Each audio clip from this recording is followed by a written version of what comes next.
Je parle à toutes ces personnes qui subissent des harcèlements dans leur emploi. C'est un sujet délicat, très délicat. Aujourd'hui, je veux dire à une personne, tu as tellement chômé. Je ne sais pas si elle dit Dieu ou Satan t'a fait une quoi là. Quelqu'un t'a proposé de l'emploi, tu es parti avec ton CV tout, on t'a validé. Tu pensais être allé pour travailler selon les compétences que tu as. Malheur pour toi, tu arrives et on te propose d'autres pratiques qui n'ont rien à voir avec le CV que tu as eu à déposer. Tu t'es dit que c'est pour une nuit, c'est pour une journée, je le fais et je passe à autre chose. L'erreur est venue de ce jour-là. Lorsque tu as posé cette action pour un jour selon toi, cela est devenu un motif de chantage, d'harcèlement pour toi. Si tu ne le fais plus, tu seras exposé. Si tu ne le fais plus, tu perdras ton boulot. Si tu ne le fais plus, on fera ci et ça à ta famille. Voici les preuves qui sont retenues contre toi. Et ne sachant pas comment tu vas t'y prendre pour sortir, tu continues et tu subis les actions des uns et des autres. Je prie que l'Éternel des amis, si tu as un cœur repentant, un cœur vraiment qui dit que je veux en sortir, mais je ne sais pas comment vraiment m'en sortir, l'Éternel crée toujours des chemins. L'Éternel ouvre toujours des portes qui te donnent la grâce et qui t'ouvre les portes afin que tu puisses en sortir.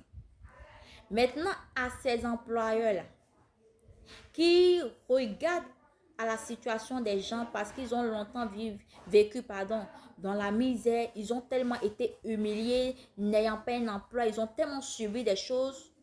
Vous regardez à leurs conditions de vie et lorsqu'ils arrivent dans vos entreprises, vous leur imposez des choix qui ne sont pas vraiment catholiques comme on aime le dire. Sortez de là.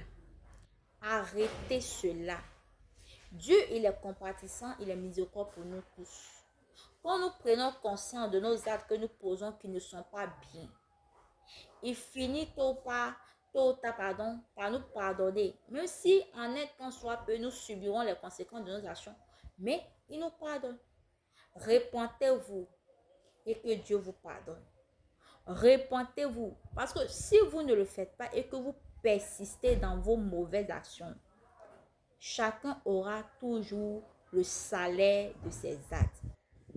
Tu ne peux pas profiter de la vulnérabilité de quelqu'un. Tu ne peux pas profiter de la situation de quelqu'un pour pouvoir faire de cette personne-là ton marche puis au fait.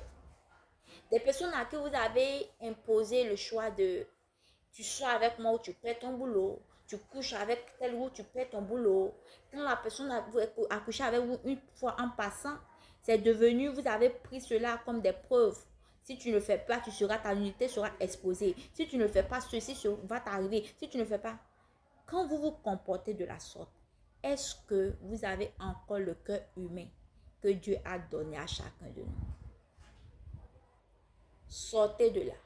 Aujourd'hui, vous vous croyez peut-être intouchable. Aujourd'hui, vous vous croyez peut-être fort et au-dessus de tout le monde, même de la loi, on peut le dire ainsi. Mais s'il y a une personne qu'on ne peut être au-dessus d'elle, c'est Dieu le divin, le créateur.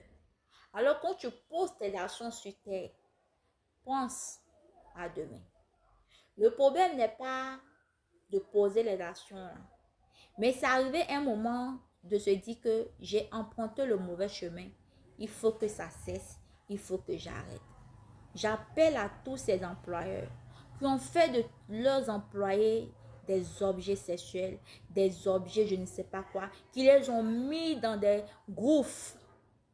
Et ces employés-là ne savent plus comment sortir. Repentez-vous et emmenez ces personnes-là à recouvrir leur liberté. Que ceux qui ont des oreilles pour entendre, attendent.